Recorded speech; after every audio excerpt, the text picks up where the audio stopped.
Ambassador Mabubani, I know you've been really rather unequivocal in your prediction that in the next 5 to 10 years, that the tension between the United States and China will only escalate, and you sort of alluded to that again when you were trying to put Hong Kong into the context in your sharing earlier. There was another very erudite scholar that I very much like, who is Professor Richard Wolff, an American economist from, I think, the University of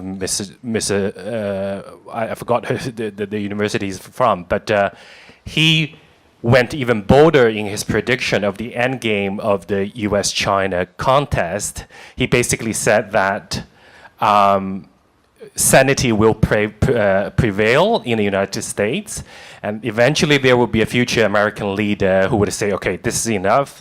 China's not a force we can contain, and it's only rational for us to try to negotiate with them for peaceful coexistence.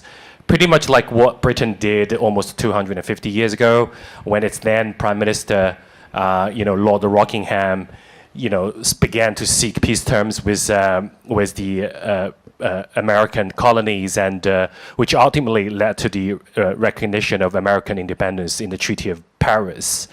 Although I have to add that in that case there was a war, unfortunately, involved anyway. My question is, do you agree with Professor Wolff's prediction, or do you think that a peaceful endgame would more depend on China being tamed as it realizes, okay, the US is such a formidable force to which we would have to defer to a certain extent? What's your view? Well, I must say I haven't heard of Richard Wolff, but I want him to be right and I want me to be wrong. I would be very happy to live in a world where the United States and China decide, okay, this is not rational, we should actually get along with each other. Because that's what I recommend at the end of my book as China Won. I'm sorry, I'm listening to Richard Wolff right here. I'm sorry. That was quick. I was just listening to the guy. I apologize. I'll try to listen to him also after this. But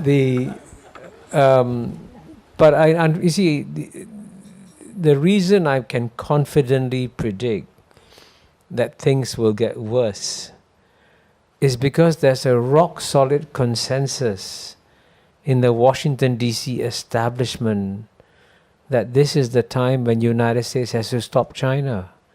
And the evidence is there, right? There are tariffs imposed on China, there are sanctions imposed on China, there are speeches against China, there is Kamala Harris saying that we will be number one, we will not let China overtake. So the conviction that the United States should stay ahead of China is very, very powerful. So it will not change overnight. But if indeed he's right and the US and China stop competing and start getting along, I'll be the happiest man in the world, because that's my dream. He's from the University of Massachusetts. Eddie, Tam, you have the last question. Yeah, thank you, sir. Brilliant lecture. I also went to your lecture at the CCCW. I'm a fund manager and I'm an amateur commentator on world affairs in Hong Kong.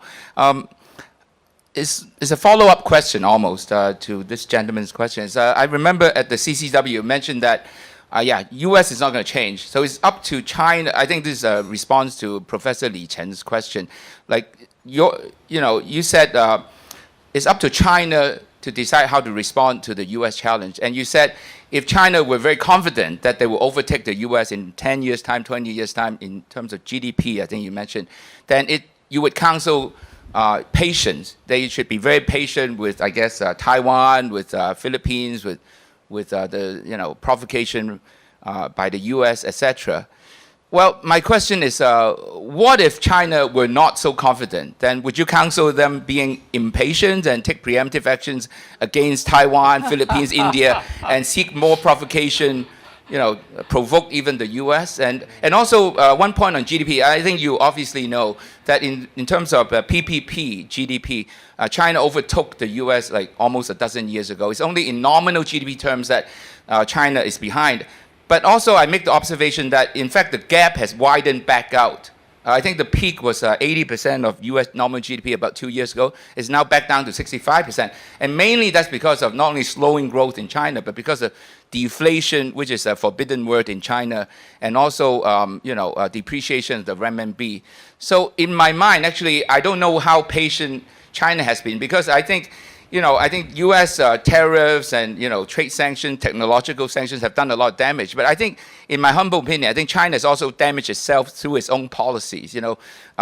Beating up big tech. Somehow they think only hardware is tech, software is not tech, and then the property mess and so on. Which they didn't burst the property bubble. They just killed the private developers. Good things. Ronnie is surviving very well, But so in my opinion, I don't think China has been that patient. But in particular, if they were not that confident that they will overtake the U.S., would you counsel them impatience then?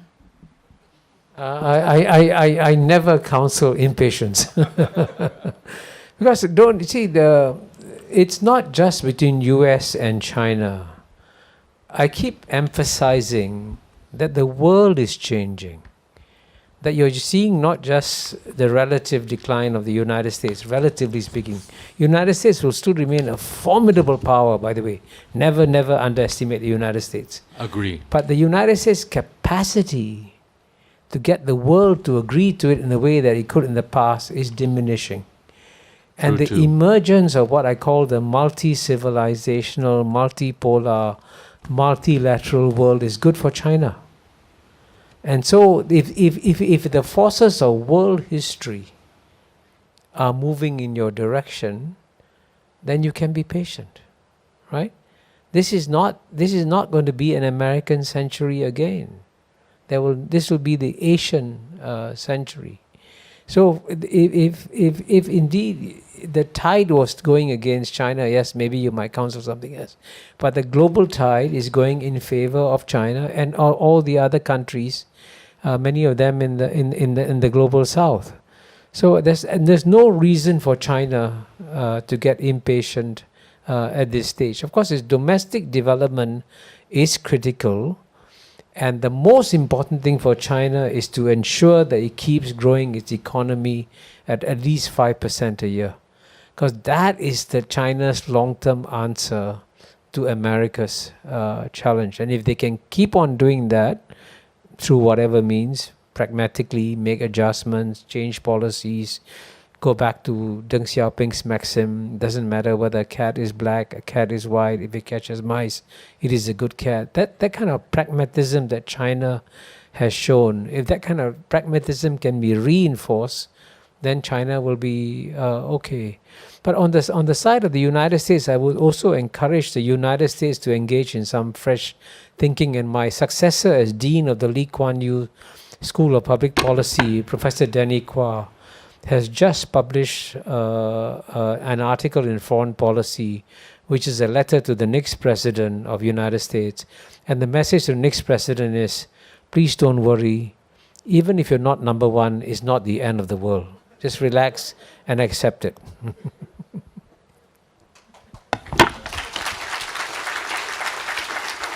Well, ladies and gentlemen, I didn't know that to be a political analyst can be a rock star, but ladies and gentlemen, one more round of applause for the rock star of geopolitics. Thank you. 妈妈是我的心肝宝贝，她值得最好的。想带妈妈外出走走，开心出游，我为妈妈选中天文创系列手机挂绳，重磅落肩白 T。知道妈妈总舍不得买给自己，我来买。希望妈妈解放双手，穿得舒服年轻。现在就上快点购母亲节中天文创系列宠爱妈妈超值专区，享多件超值组合价，还有多项文创商品加购价优惠，满5000加送520购物金。透过中天新闻网 App 下单或输入 CPI 推荐码，每单再减50元。